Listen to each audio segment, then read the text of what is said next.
Hello à toutes et à tous et bienvenue, nous sommes le vendredi 23 mai 2025, c'est le grand retour du Café de l'e-commerce, c'est la saison 6, épisode 232.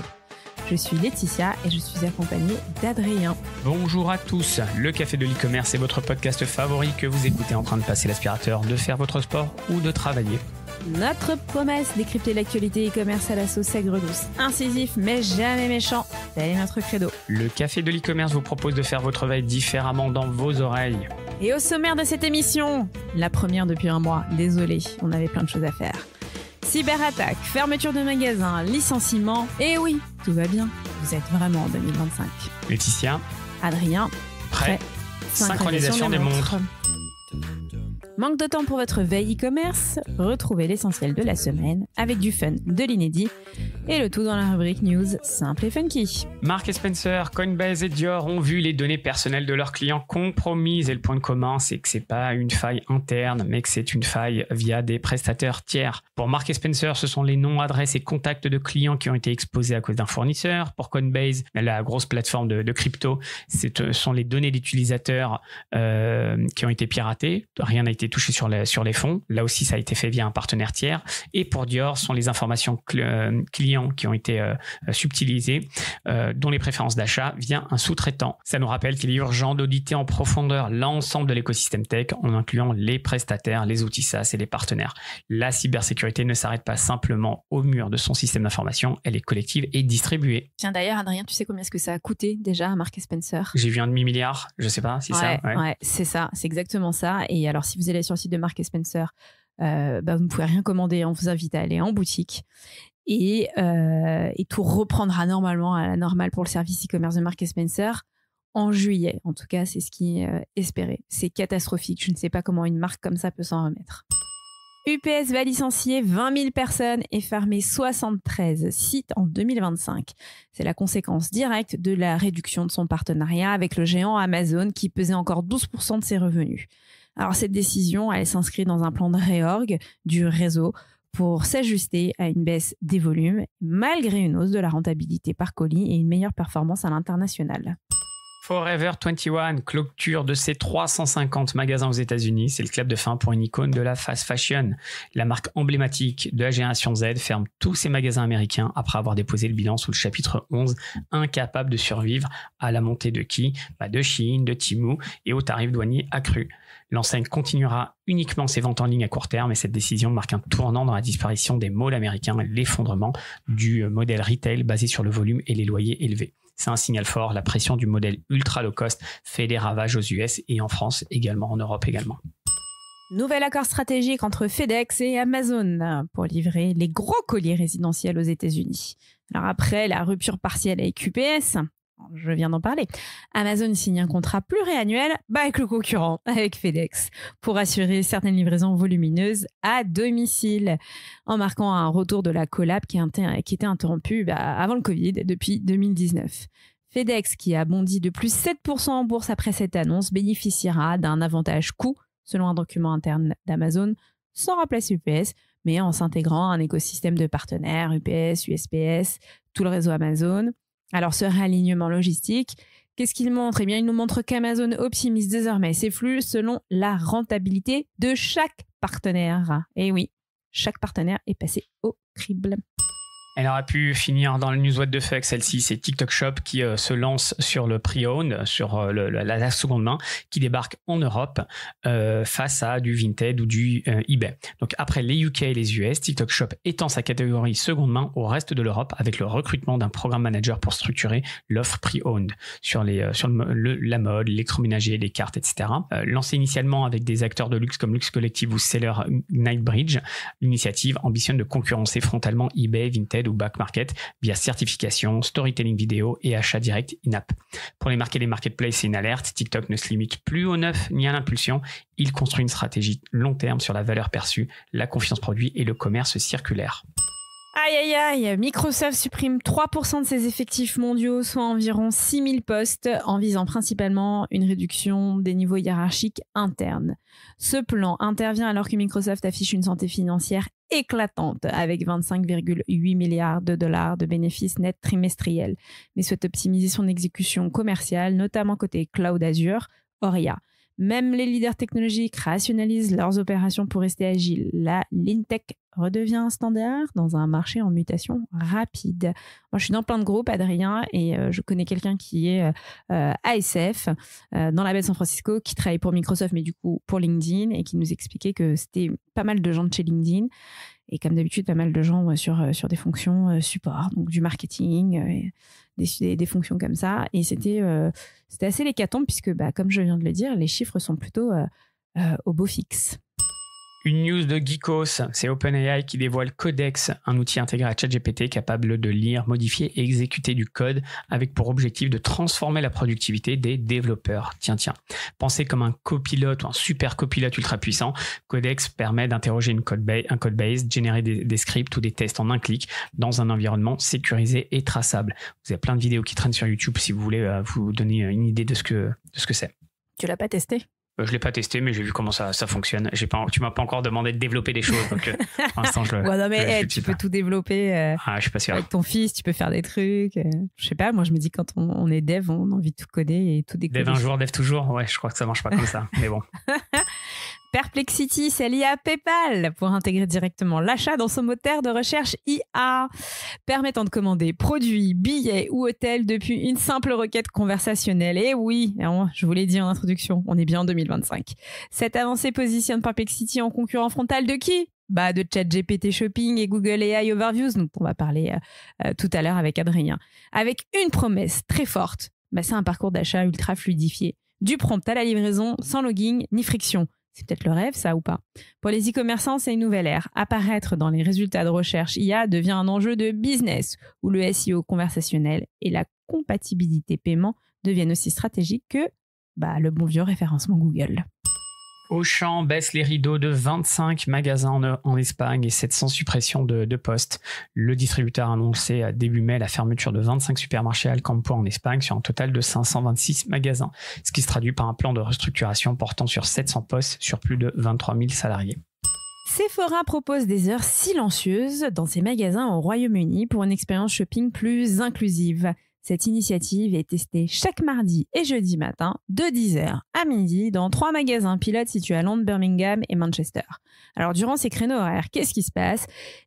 On diminue l'intensité des lumières autant que possible. La musique aussi, c'est finito. Soit les éteindre, soit les diminuer. Et tous les écrans numériques qui parasitent, ils seront moins présents, ils seront éteint. L'objectif étant de créer un environnement plus calme et moins hyper stimulant. Est-ce que ça va se traduire par une baisse des performances commerciales ? On verra. Zalando presse le pas avec un chiffre d'affaires en hausse de 7,9% au premier trimestre 2025. Zalando rebondit au premier trimestre avec une croissance forte de 9,9 millions d'euros de bénéfices. Le groupe atteint un record de clients actifs et voit des sources de croissance sur TikTok Shop. L'enseigne André est en redressement judiciaire pour la 3e fois en 5 ans. L'enseigne de prêt-à-porter a été rachetée en 2023, souvenez-vous, par la société belge Optacare et elle emploie désormais actuellement 99 personnes. Le placement en redressement judiciaire vise, je cite, à accélérer la restructuration engagée il y a plusieurs mois et à pour objectif la présentation d'un plan de continuation une fois la restructuration finalisée, d'après un communiqué de presse de la société Nous André qu'il a publié sur LinkedIn.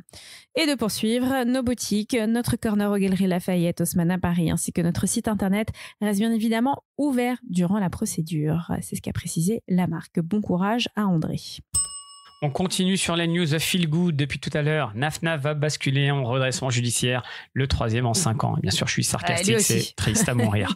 L'enseigne de mode féminine compte près de 700 salariés. Réunis en comité social extraordinaire mercredi 21 mai dernier, les représentants du personnel ont appris son prochain placement en redressement judiciaire auprès du tribunal de commerce de Bobigny. Tu portais du Naf-Naf, Laetitia, ou pas ? Mais oui, c'était tellement ma marque quand j'étais jeune. Et surtout le parfum. Tu connaissais pas, toi, le parfum Naf-Naf. Oh là là là là là là. C'est trop bien.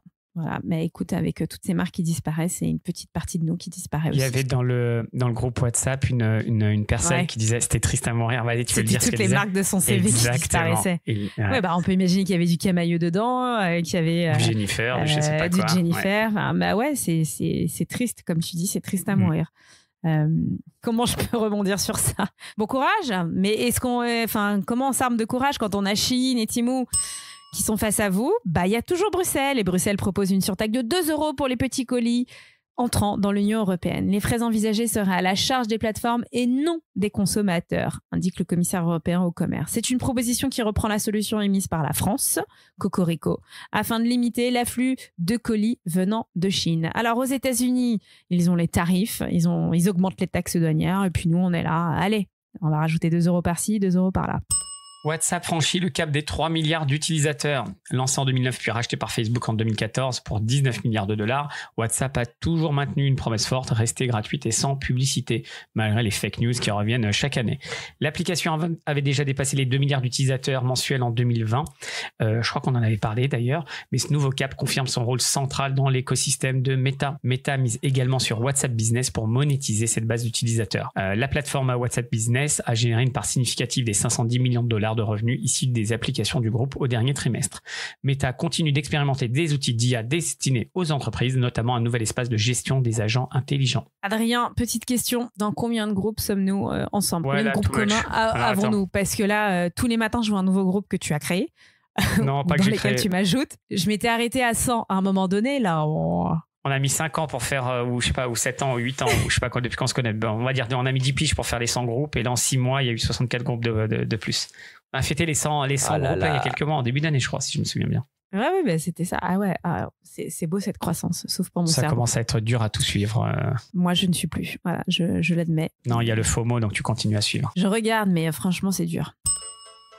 Financement, acquisition et performance financière de la semaine. C'est même des dernières semaines, parce que je crois que ça remonte à 3-4 semaines la dernière fois qu'on a enregistré, donc il y a pas mal de choses qui se sont passées, notamment la scale-up israélienne MySize qui propose des outils de guide de taille, rachète Percentile, une plateforme européenne de revente de vêtements d'occasion pour renforcer son positionnement dans la circularité. Cette opération permet à MySize d'entrer directement sur le marché de la revente en ligne en pleine croissance, tout en s'appuyant sur sa techno pour réduire les retours grâce à une meilleure correspondance des tailles. Je ne comprends toujours pas, Laetitia, toutes ces solutions de sizing. Comment est-ce qu'elles font pour fonctionner? On en voit constamment des nouvelles. J'étais choqué la dernière fois à Monaco sur le corner startup. Il y avait 3 ou 4 solutions sur 10 qui faisaient du sizing. Je vois pas du tout ça comme un marché en pleine croissance où c'est vraiment le truc à fixer. Mais bon, il semblerait que je me trompe. Ouais, moi, ce que je comprends pas comme marché, c'est totalement dehors de l'e-commerce. C'est toutes ces applications qui te font tes comptes rendus de réunion, qui organisent toute ta boîte mail. Il y en a 125 000. Je comprends rien.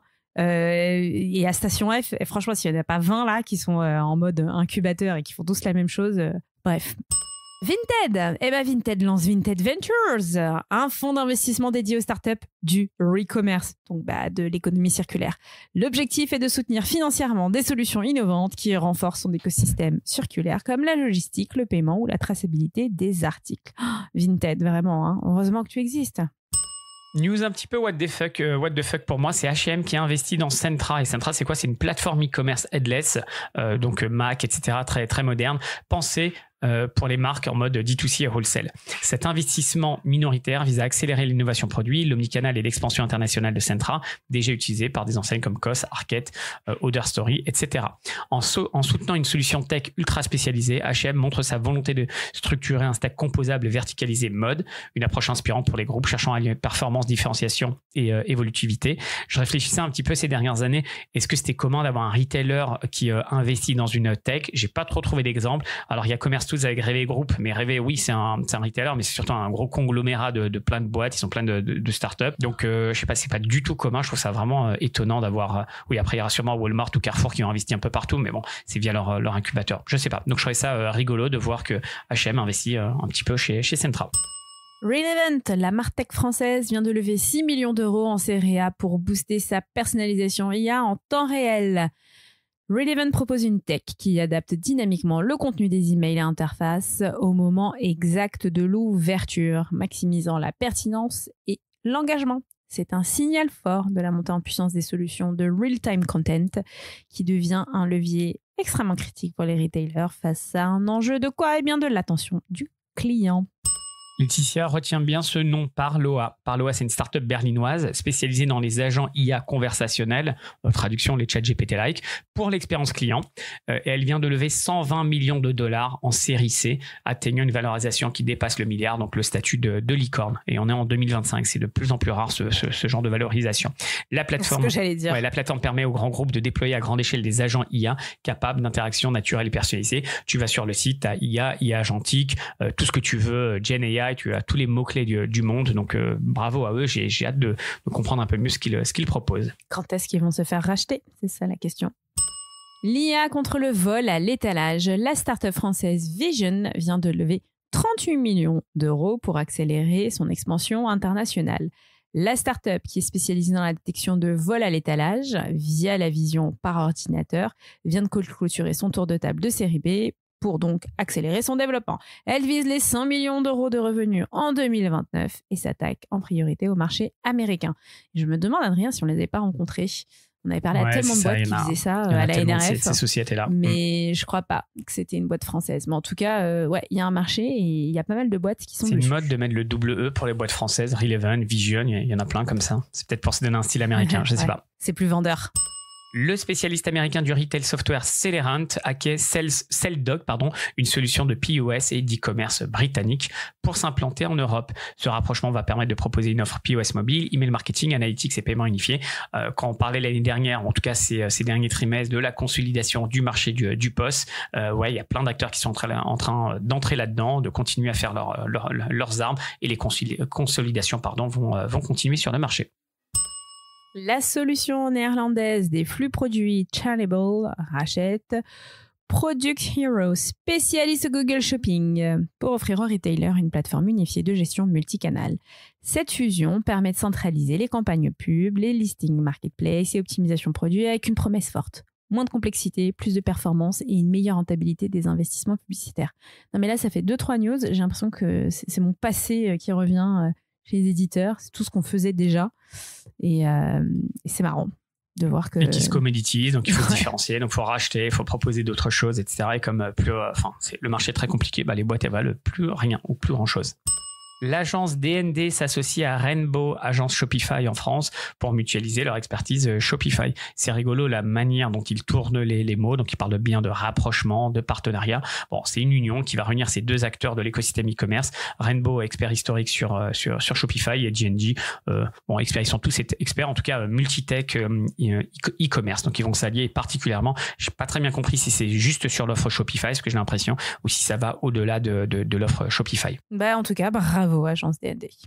OpenAI s'allie à Lovefrom, la société fondée par Johnny Ive, ex-designer star d'Apple, pour créer un nouveau type d'appareil IA. L'objectif est de concevoir une interface hardware totalement nouvelle, loin des écrans traditionnels, pour rendre l'IA plus naturelle et intégrée dans notre quotidien, parce qu'il nous manquait bien ça.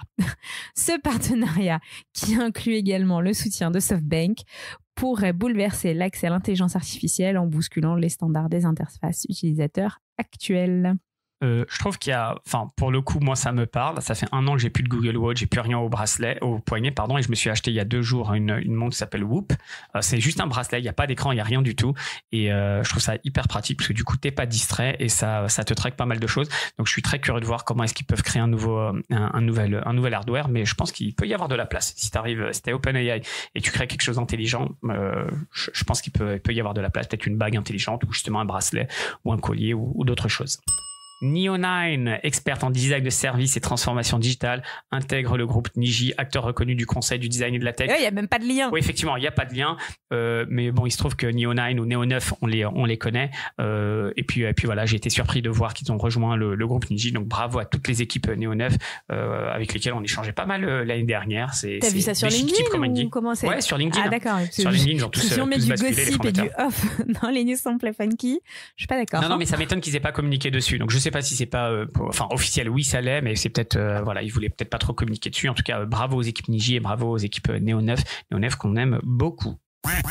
La news what the fuck de la semaine, quelle est-elle, Adrien ? Laetitia, tu vas adorer cette news si tu ne l'avais pas vu passer, bien sûr. Ouais, je l'ai déjà vue. Elle est tellement rigolote parce que t'étais tellement énervé il y a quelques années lors de cette saillie. Bon, je te laisse. On parle de quoi? Après un gel des embauches en 2024 pour tout miser sur l'IA avec des punchlines sur Twitter, Klarna revient sur sa stratégie et relance le recrutement d'agents humains, reconnaissant que les bots ont dégradé la qualité du support. Tiens donc, malgré un chatbot qui gérait 75% des conversations clients, le CEO admet que l'expérience s'en ressentait et veut désormais garantir une présence humaine à chaque client. Ce virage révèle une réalité clé. L'IA améliore la productivité, certes, mais ne remplace pas l'empathie, la nuance et la confiance. Et surtout, dans des moments à forte charge émotionnelle, quand tu contactes ton support client, quand tu es sur le paiement, quand tu es sur des trucs de microcrédit, etc. Non, faut pas déconner avec ça. En tout cas, je trouve ça cool qu'il ait communiqué dessus, qu'il l'admet. Bon, écoute, on a fait le test et puis on revient en arrière. Et, c'est pas dit non plus que dans un an, ils reviennent en arrière parce que les IA seront améliorées. Donc, il a viré des gens maintenant. Qu'est-ce qui se passe? Il les a rappelés? Il réembauche des gens, ouais. Mais qui va travailler chez lui? Enfin, je sais pas, je trouve ça un peu bizarre. Mais en tout cas, il admet que ça n'a pas fonctionné. Donc, il y a encore de la place pour l'humain. On va pas tous être remplacés. En tout cas, pas tout de suite. La news inutile dont on s'embalèque. Laetitia, qu'est-ce que tu as pour nous? Moi, je m'embalèque pas trop quand même parce que TikTok, c'est un peu mon dada. Ça m'a plutôt fait rigoler. C'est Trump qui a déclaré cette semaine qu'il va repousser la date limite pour TikTok si aucun accord n'est conclu d'ici le 19 juin. Donc, rappelez-vous, on était en janvier. Si TikTok n'a pas trouvé de racheteur américain, c'est banni. Et puis après, ça a été repoussé à mars. Et puis après, ça a été repoussé jusqu'au 19 juin. Et puis là, tranquillou, s'il n'y a pas de repreneur, c'est pas grave, on va encore repousser. Et Donald Trump va encore plus loin puisqu'il déclare « J'ai un faible pour l'application parce qu'elle m'a aidé à gagner la confiance des jeunes électeurs lors de l'élection présidentielle de 2024. » Et il a ajouté « TikTok est très intéressant, mais il sera protégé. » Bon, quand Donald Trump dit, il fait cette comment est-ce qu'on va dire ça, ce décalage dans le calendrier perpétuel est assez éreintant et fatigant, mais finalement, qui se souvient encore du ban? Plus personne. Et puis on n'y croyait plus trop. Ouais. Là, il cherche une porte de sortie, donc voilà, écoute, dit ok, voilà. C'est très bien. Exactement. On va parler de tout ça pour rien. Exactement. LCDE Vox Populi, la communauté donne son avis. Ça faisait très longtemps que moi je n'étais pas venu vous titiller sur quelques sujets et Adrien a ressorti un bon vieux sujet et vous a posé une question. Et c'est la question la plus importante au monde. Adrien. Eh bien, c'est rigolo parce que c'est vraiment une question que nous on se posait, on se bagarrait tout le temps depuis des années dessus. C'est comment est-ce qu'on écrit e-commerce? Est-ce qu'on l'écrit en un mot, Team Adrien, ou est-ce qu'on l'écrit avec un tiret, Team Laetitia? Eh bien, écoute, les résultats sont sans appel. Précisons en français. Les résultats sont sans appel. Vous êtes à 75% à penser que c'est avec un tiret, ou en tout cas à déclarer que c'est avec un tiret, et 12% uniquement à dire que ça s'écrit en un seul mot. Donc il faut croire que tu as raison, c'est électronique commerce, on met un tiret, et en français c'est e-commerce. Moi, par habitude et quand j'écris, je colle tout, et tu me reprends constamment, et tu me dis rien, mets un tiret. Donc si tu es contente d'avoir raison, bien sûr. Le vote du public. Bien sûr, j'ai le vote du public, il faudrait que j'ai le vote du Larousse et de l'Académie française, et là vraiment je serais heureuse. Mais je précise que c'est en français. Et en anglais, oui Adrien, tu as raison, c'est collé. Mais c'est un petit E et un grand C. Ah oui, alors là, la majuscule, ça me rend encore plus fou. Alors là, si on poste un autre truc, c'est donc toi, t'es la team, il n'y a pas de majuscule, il n'y a pas d'accent. Allez, voilà. Je commence mes phrases sans majuscule aussi. Donc tu commences surtout tes phrases sans bonjour. Ça, c'est une autre discussion qu'on postera ailleurs. Alors, comme c'était un petit Vox Populi, j'en ai posté un autre et ça, je faisais réagir à un truc sur LinkedIn qu'on m'avait tagué. Moi, ça m'agace. Je m'en fiche un peu maintenant, mais ça m'agaçait quand on parlait de CMS e-commerce à la place de plateforme e-commerce. Un CMS, c'est un outil de gestion de contenu. Ça désigne quelque chose de très particulier. Une solution e-commerce, une plateforme e-commerce, ça désigne quelque chose de complètement différent. Il peut y avoir des modules CMS dans les plateformes e-commerce, mais ce sont deux choses distinctes. Et donc, la question était, est-ce que vous dites plutôt CMS e-commerce ou plateforme e-commerce pour désigner ces solutions? J'ai répondu plateforme. Et toi, Laetitia, qu'est-ce que tu as répondu? J'ai répondu plateforme pour la simple et bonne raison que CMS, rappelle-toi, je suis dyslexique et à chaque fois je me trompe, je dis CSM, je sais pas quoi. Ah, et oui, souvent ça aussi, tu m'as repris, je me dis mais arrête dans les premiers épisodes. Je coupais au montage des premières années, je me souviens. Mais non, je suis pas dyslexique, mais c'est vrai que je dis très rarement CMS et j'ai bossé pour un CMS e-commerce, mais t'as raison, ce n'est pas la même chose, on ne parle pas de la même chose, donc sinon moi je vais dire suite e-commerce, voilà. Et je suis très étonné parce que j'étais sûr qu'on serait à 99% certains. Je l'ai posté dans le groupe WhatsApp. Il y a quoi, plus de 1200 personnes. Tout le monde évolue là-dedans. Et ben non, il y a eu 20% de réponses pour CMS e-commerce et 80% pour plateforme e-commerce. Donc il y a quand même une personne sur 5 qui dit CMS e-commerce. Donc j'avais envie de les contacter, de leur dire, mais attends, c'est une blague ou quoi? Qu'est-ce que tu racontes là? Et en fait, tout ça, c'est un débat de puristes. On s'en fiche un petit peu. On appelle ça comme on veut. Parce qu'en fait, ça fait que nous enfermer toutes ces terminologies compliquées. Imagine que tu viens pas de ce monde, tu débarques et tu vois tous ces acronymes. Ah bah, on avait créé même une page acronyme qu'on a mis à disposition, tellement c'est compliqué. Donc bon, bref, dites ce que vous voulez, tant qu'on arrive à se comprendre, c'est le plus important. Voilà, tout ça pour ça. Merci. Allez, on revient la semaine prochaine avec un Vox Populi qui va mettre tout le monde d'accord. Quoi de neuf chez nous? Mais que s'est-il passé ces dernières semaines dans le café de l'e-commerce? Ne stalkez pas, on vous dit tout ici maintenant, tout. On vous dit peut-être pas tout, mais en tout cas, on va vous dire une grande partie. Laetitia, ces dernières semaines, il s'est passé quoi? Ces dernières semaines, il s'est passé tout un tas de choses. On était surtout à Lille pour l'événement Wire Women Retail and E-commerce. C'était le 13 mai dernier. C'était un très bel événement où nous avons réuni les retaileuses du Nord. C'était un événement que nous allons renouveler. La date n'est pas encore fixée, mais Lille, promis, on reviendra. Ce qui nous a surtout surpris, c'est qu'en 4 heures, on était complètement bookés. Ça faisait vraiment le super concert où en 2 secondes, tout est rempli. Donc, on a été bluffé par l'accueil que ça a été fait. Donc, merci à toutes. Et puis, promis, pour toutes les personnes qui étaient sur liste d'attente, on refera une édition. Quoi d'autre, Laetitia? Quoi d'autre? Eh bien, est-ce qu'on a le droit de le dire, Adrien? Parce que pendant longtemps, on travaillait pour ce projet presque top secret. Mais je crois que ça y est, là, on a le droit de le dire. NRF Europe, eh bien, nous sommes partenaires NRF Europe Big Show qui vient à Paris les 16, 17 et 18 septembre prochains. Les gars, on sera là.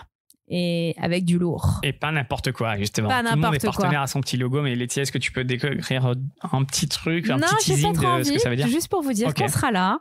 Je vous mets le lien pour vous inscrire. Venez nous voir. Alors, c'est un événement qui ressemble beaucoup dans son format à ce qui se passe à New York. Savoir que si vous êtes retailer, je crois que vous avez... alors, c'est pas gratuit, mais vous avez un petit discount. Et puis les autres, il va falloir payer. Donc, ça, on reste sur un format assez exclusif. Mais en tout cas, nous, avec Adrien, on a prévu un dispositif de malade. Juste un petit indice, café de l'e-commerce, eh bien, back to basics. Peut-être qu'on sera là avec un café, un vrai café. Peut-être. Et surtout, cette édition, elle se veut très internationale. Donc, je serais curieux de voir, justement, est-ce qu'on va avoir beaucoup de personnes internationales qui viendront. Mais il y a beaucoup de moyens qui sont faits pour cette première édition. La Paris Retail Week est remplacée par la NRF Europe. Donc, ce sera la première édition. On est hyper content d'y participer. Laetitia, quoi d'autre? Quoi d'autre? Eh bien, ça y est, hein, c'est la fin de la saison, la fin de l'année scolaire. Et on a décidé de vous remercier et de fêter ça avec un super happy hour le 1er juillet prochain. Et c'est pas n'importe lequel, puisque là, on va vous parler de TikTok, de TikTok Shop. Et puis, Adrien, il y a un truc de ouf qu'on est en train de préparer sur cet événement. C'est quoi? C'est qu'on sera en public et en live. Il faut s'engager. Alors, ok, voilà, ok, c'est exactement ça. Combien de fois on nous a dit, mais est-ce que vous pourriez faire une rediffusion en live et tout ça? On s'est toujours refusé ces dernières années. Je crois qu'on nous a quasiment pas jamais vu en webinar. Tous c'est des formats qu'on fait très très très rarement.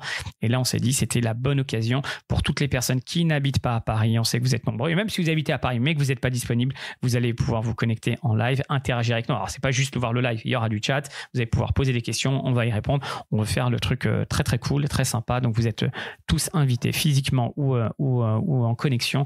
Il y a un lien très simple. C'est gratuit. C'est ouvert à tous. Il y a un nombre de places limité. Mais écoutez, comme je dis, Laetitia n'aime pas quand je dis ça, mais on poussera les murs, on vous fera venir, donc venez tous et venez avec vos copains, vos collègues, ça sera très sympa. Et toi, Adrien, qu'est-ce qui s'est passé ces dernières semaines et qu'est-ce qu'il va se passer dans les prochaines semaines? Mais écoute, j'ai fait une petite cure détox de 150 heures sans écran, sans manger. Ah ben non, je raconte ça, ça m'a fait tellement du bien et j'ai réfléchi au sens de la vie. C'est quoi l'e-commerce, etc. Je suis revenu. Comment est-ce qu'on écrit e-commerce? Voilà, c'est ça. Et je suis revenu, je dis non, balance-moi du e-commerce, ça m'a manqué. Donc, je suis très content. Par contre, aussitôt revenu, il y avait des news de fou furieux. On va vous en parler dans quelques minutes. Non, peut-être l'actualité à très court terme, c'est la semaine prochaine. Donc, quand vous allez écouter ce podcast, ça sera certainement la semaine où vous l'écoutez. Non, pardon, c'est dans 10 jours. Donc, n'importe quoi. Début juin, il y a ShopTalk Europe. Laetitia, c'est la première fois que je crois que je vais y aller sans toi. Il me semble qu'il y a 2 ans, tu y étais. L'année dernière aussi, non? Ou tu l'as fait combien de temps, Barcelone? Non, j'ai dû le faire une fois. Je crois que j'étais l'année dernière et l'année d'avant, tu avais été... Ouais, donc là, ça va être la 3e édition. La première édition, c'est il y a 4 ans, c'était en Angleterre. Ça n'avait pas vraiment très bien marché. Il y a eu des retours assez négatifs. Ils sont déplacés ensuite à Barcelone. Et il y a 2 ans, c'était superbe. L'année dernière, c'était chouette. Et cette année, il n'y a aucune raison que ça soit pas aussi bien que l'année dernière, si ce n'est mieux. Donc, ShopTalk Europe, un événement e-commerce retail européen qui aura lieu à Barcelone sur 3 jours, du 2 au 4 juin.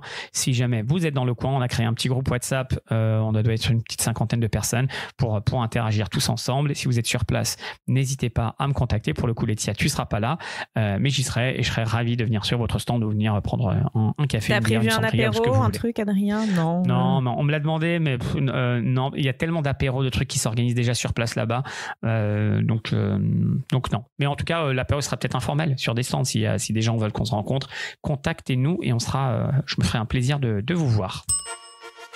Breaking news, les big news que tu ne lis pas, on les analyse pour toi et on en parle, on en débat et le tout sans langue de bois. Et il y a quand même 2 gros acteurs qui ont balancé des news de dingo cette semaine. Adrien, qui est-ce qui a balancé quoi cette semaine? On va commencer par Spotify. Non, je rigole, Shopify. J'allais dire Spotify. Malade. Comme tous les 6 mois, ils nous balancent la Winter Edition, la Summer Edition. Alors, quand je dis balance, c'est pas du tout balancé pour le coup. Ils le préparent vraiment aux petits oignons.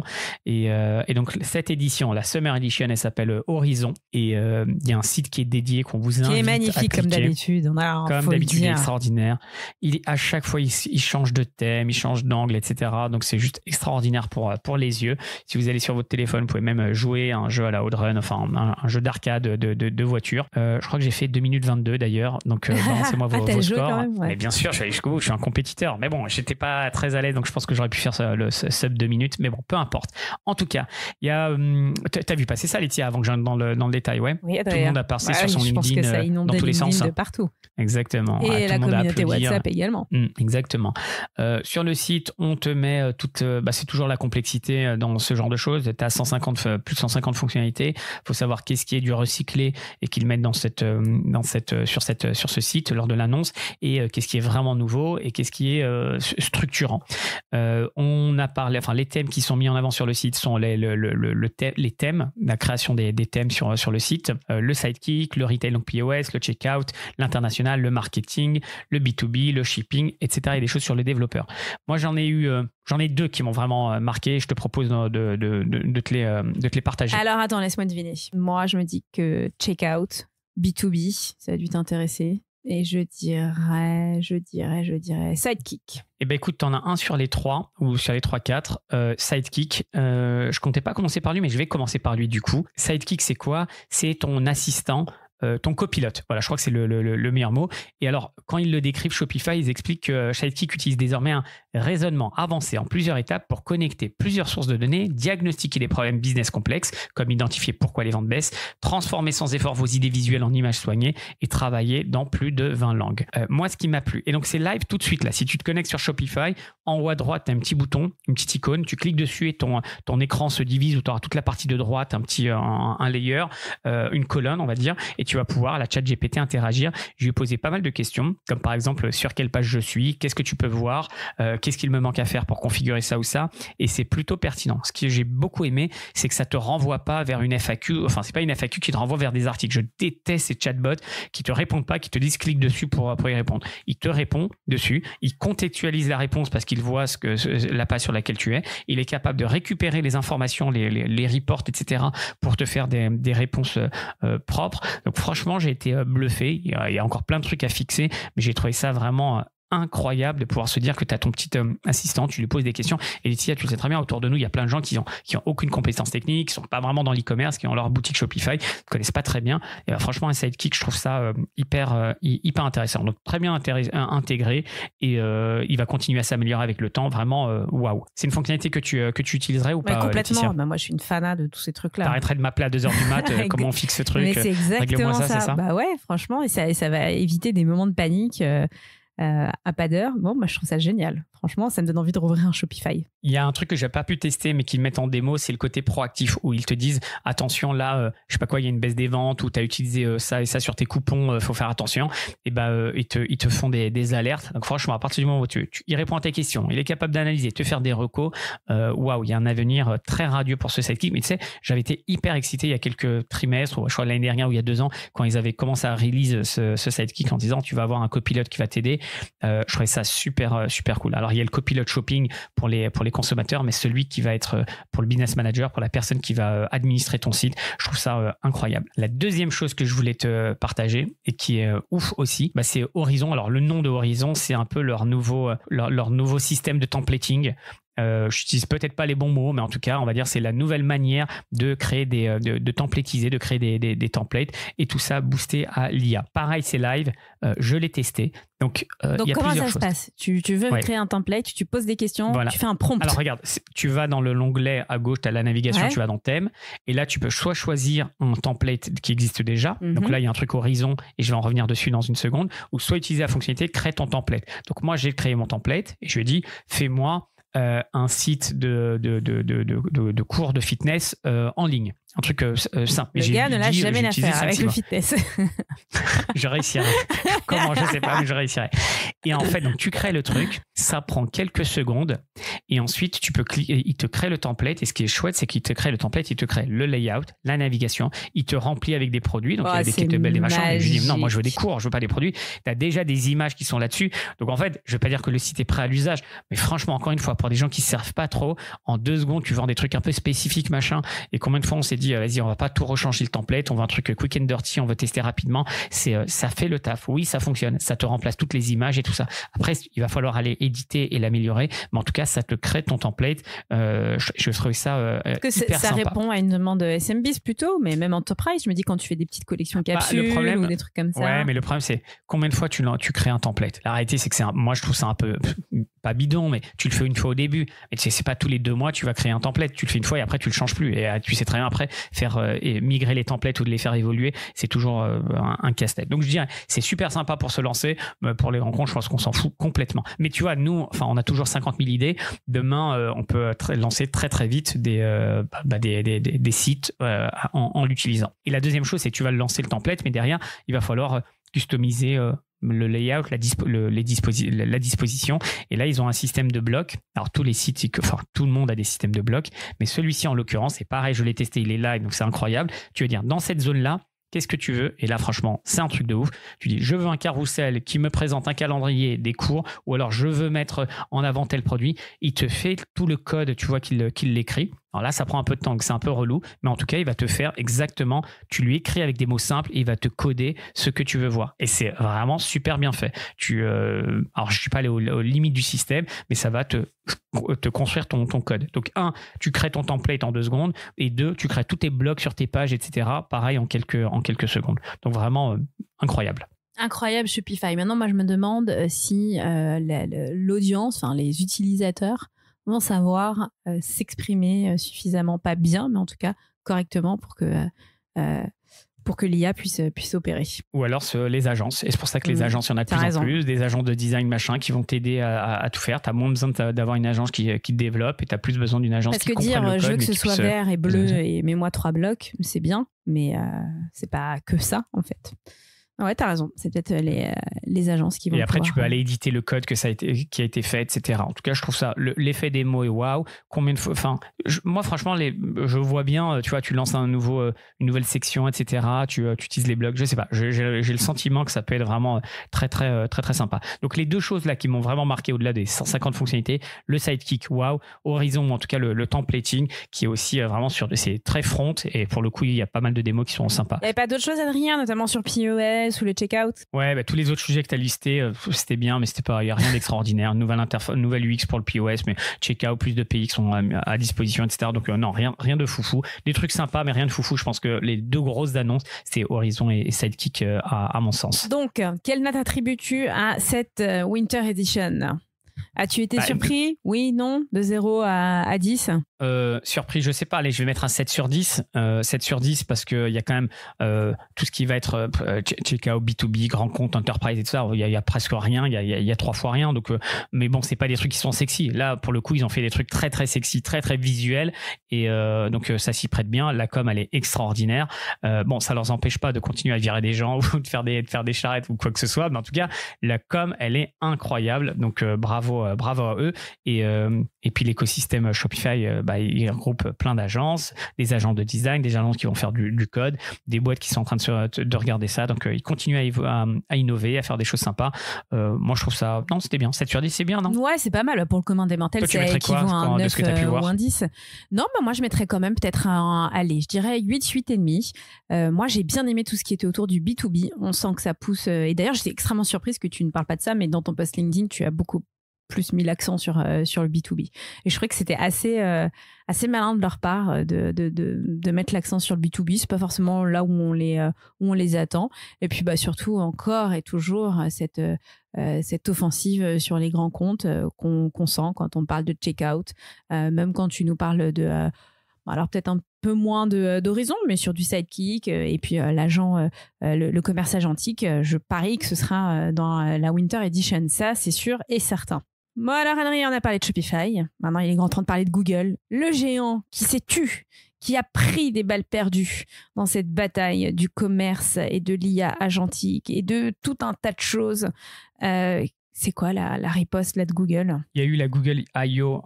il y a quelques jours. Et franchement, je l'ai dit au micro il y a quelques années, Google, j'y crois plus sur l'e-commerce. Ils ont lâché l'affaire, Google Shopping, machin. Oui, parce qu'ils ont supprimé pas mal de choses. Finalement. Voilà, ils ont supprimé tout ça. Et puis finalement, ils reviennent dessus. Donc, avant, on disait, je ravale mon chapeau. Bon, en tout cas, moi, je suis content parce que ça crée de l'innovation, de la concurrence, etc. Ils ont lancé plein de choses. Il y a un article sur le blog du modérateur, je crois, sur le site. Bon, là, je vous ai mis le lien TechCrunch, mais regardez si vous voulez avoir un récap. C'est très dur d'avoir un récap de tout ce qui se passe. Non, il y a la vidéo en ligne, sinon, oui, mais pas mal. Elle parle de plein de trucs, de recherche, de SEO. Il y a de l'IA dans tous les sens. Peut-être sur l'e-commerce, les 3 trucs marquants, c'est le virtual try-on. Alors là, tout le monde l'a vu cette vidéo. Tu vas pouvoir uploader ta photo et puis très vite swiper, regarder comment le produit il apparaît sur toi. Super bien fait. L'achat agentique ou l'agentique checkout, ils appellent ça. C'est la capacité à suivre. Tu rajoutes un produit au panier et tu vas pouvoir suivre son prix. Et dès que le prix est au bon prix, tu vas pouvoir en un clic avec Google Pay l'acheter. Donc ça, c'est plutôt sympa, pareil. Et puis la recherche qui va être intégrée. Donc ça aussi, c'est un gros game changer. C'est aujourd'hui quand tu vas sur google.fr ou .com ou ce que tu veux, tu fais une recherche et là tu vas pouvoir avoir un petit onglet Search with AI, ou je me souviens plus comment ça s'appelle. Et tu vas voir, tu vas converser. C'est comme tu parlais avec du chat GPT. Et là, pareil, l'interaction et la possibilité d'achat ou de recherche de produits, elle est très poussée. Plein de trucs qui ont été annoncés. Pour l'instant, c'est dispo qu'aux US. Donc, de toute façon, on a le temps de voir venir pour quand ça viendra en France et en Europe. Je crois qu'il n'y a rien qui est dispo pour le moment en France. Mais plein d'annonces, quoi. T'as vu passer ça ou pas? T'as vu des vidéos? Mais oui, Adrien, j'ai vu aussi ton post sur LinkedIn passer. Et j'ai vu. Alors, ça t'a laissé à penser? Moi, j'ai beaucoup aimé, pas la vidéo toute longue, mais de la vidéo, tu sais, qui fait le trailer ou le teaser. Ouais. Elle est magnifique et tout ça a été généré par intelligence artificielle. Alors, tu vois, moi, je suis toujours là. C'est beau, ça a été fait avec l'IA, Adobe, machin, la pub. Hein. Là, franchement, j'ai trop aimé. Même la musique. Alors, je sais pas si tu as fait attention, mais même la musique, alors, elle n'est pas géniale parce que c'est une musique qui existe déjà, mais en tout cas, elle est améliorée avec l'intelligence artificielle, reprise avec l'intelligence artificielle. Et on sent qu'il y a tout un esthétisme qui est repris par Google. Donc, moi, j'aime bien. Moi, j'aime bien quand les choses sont belles, bien expliquées, claires, et c'est le cas. Reco micro reco, au micro on fait notre reco. Écoutez-la, illico presto. Vous pouvez retrouver toutes nos recos sur la page Notion en lien dans la description. Et je crois qu'on va atteindre bientôt les 200 recos. La reco de la semaine, Adrien, quelle est-elle? C'est une reco feel good à écouter pour chill au soleil. Oui, bien à écouter. C'est une playlist SoundCloud qui a été créée par Grégory Jandot, que je connaissais pas du tout, qui a monté un média ou un site qui s'appelle Tous les jeudis. Et ça parle d'articles surtout sur l'IA. Il fait des formations IA, il parle pas mal d'IA. Très intéressant ce qu'il fait. Et donc, il a créé une playlist avec peut-être 6-7 chansons qui parlent d'IA. Ils sont toutes dans des styles différents. T'as rap des années 90, t'as un truc un peu plus reggae, t'as pop, acoustique, etc. Et ça couvre une actualité ou un pan de l'IA. Donc en fait, il faut écouter aussi les paroles. Je trouve que c'est hyper bien fait, c'est rigolo. Donc voilà, c'est un truc feel good à écouter. Et puis si vous avez en plus, si vous vous concentrez sur les paroles, c'est chouette. Et chacun de ces sons accompagne un article. Donc si vous voulez en plus lire l'article, c'est bien. Génial. Et déjà la musique, elle est incroyable. Ouais. Comment t'as découvert ça? En faisant ma veille, je suis tombé sur un lien qui m'a poussé sur un autre lien. Je sais plus comment je suis tombé dessus, mais vraiment bien fait. Et bien sûr, tout a été généré par IA, donc ça a dû prendre, je sais pas l'effort que ça a dû lui prendre, mais c'est incroyable les sons qu'on est capable de produire comme ça. J'ai bien aimé la variété, les sujets, les paroles. Donc je vous invite à écouter, partager ça à vos collègues ou en interne. Je trouve que c'est plutôt rigolo. Et on finira avec ça peut-être après en fin d'émission, on mettra un petit extrait comme ça vous donnera. Je vais choisir une petite musique. Eh bien, ça y est, c'est la fin de l'émission. Merci de nous avoir suivis pour ce grand comeback, le grand retour du Café de l'e-commerce après presque 4 semaines d'absence. Merci de nous avoir suivis tout au long de cet épisode 232. Si vous avez aimé cet épisode, le meilleur moyen de le faire savoir et de le faire vivre, c'est de le partager, de le commenter, de le liker. Adrien, je ne crois pas qu'on se retrouve la semaine prochaine puisque tu seras pas à Barcelone, mais je crois que c'est le long pont. Donc on se retrouve peut-être dans 2 semaines si tout va bien. On se retrouve quand on se retrouve, exactement. À très bientôt tout le monde. À très bientôt. Il y a eu des retours hier sur le Salesforce Tour. Comment ils appellent ça? Salesforce Tour ou Salesforce World Tour? Ou c'est quoi déjà? C'est le World Tour, ouais. Ok. Moi, gros FOMO, on avait d'autres impératifs, mais oui, apparemment c'était pas mal. On a eu des retours dans la communauté du Café de l'e-commerce, notamment sur la parité. Quelqu'un, Aurore d'ailleurs, qui nous a remarqué qu'il y avait beaucoup de femmes qui avaient pris la parole, qui étaient présentes chez Salesforce et que justement elle avait adoré cet aspect-là. Après, j'ai pas trop regardé les annonces. T'as regardé un peu les annonces, Adrien? J'ai pas vu les annonces, j'ai eu des petits retours de potes qui y sont allés. C'était très écosystème, mais parce que tu sais, ils réservent. Alors moi je l'ai appris. Ça de Versailles déjà. Ouais, ils réservent. Alors il y a le ground floor, enfin le truc où il y a tout le monde, la plèbe. Et puis ensuite t'as à l'étage, t'as un coin un peu particulier pour les execs, pour les retailers, etc., pour les grands comptes. Donc ici ils mélangent pas les deux, mais voilà. Non, les retours que j'ai eu c'était très positif et c'est pareil. T'as tout l'écosystème Salesforce. On a évolué dans cet écosystème aussi pendant des années. Donc je pense que si on avait été là-bas, on aurait pu rencontrer beaucoup de monde. J'y avais été l'année dernière, je crois. Ouais, t'avais été l'année dernière. Franchement, j'étais triste de pas y être. En plus, c'était passé sous comment c'est ça, le spectre de l'IA agentique. Mais bon, c'est pas grave, ce n'est que partie remise. Ouais, c'est vrai, je suis sur leur site, c'est Agent Force World Tour pareil. Donc il y a vraiment le truc agent, donc oui, il doit y avoir plein de trucs. Je sais pas s'il y a des annonces, je suis pas sûr qu'il y ait des annonces. Je pense que c'est un truc qu'ils font aux US et après ils déclinent dans plein de pays. Mais je suis pas sûr qu'il y a des annonces. Ouais, mais peut-être pour la France, tu vois, des nouveaux clients ou des cas clients mis en avant, des choses comme ça. On verra. Il y a eu des passages télé là à déclarer? Ouais, j'ai enregistré pas mal de télé là. J'ai enregistré notamment je sais plus, je suis nulle. 66 minutes sur M6 qui va faire un gros focus sur les plateformes chinoises. 66 minutes il y a un an? Si. Ouais, c'est ça, mais c'est pas la même boîte de prod. Et là on est sur un format un petit peu plus long. Donc ça devrait sortir le 1er juin, il me semble. Il y a un 20h de TF1 aussi qui se prépare, notamment sur la seconde main et sur l'engouement des Français pour Vinted, notamment. Donc, et qu'est-ce que ça veut dire quand on est commerçant? Et pourquoi est-ce qu'il y a un engouement sur la seconde main? Et puis quoi d'autre? Je crois que c'est tout. Ouais, j'ai donné une interview pour Libération aussi sur Primark, mais ça c'est passé. Voilà. Bon, je vais me racheter une télé juste pour te voir alors. Regardez en replay aussi sur ton bel. Alors je rachèterai pas de télé alors. Ouais, c'est ça. Je créerai un compte M6 pour regarder. Voilà, c'est ça. On attend ça. Voilà.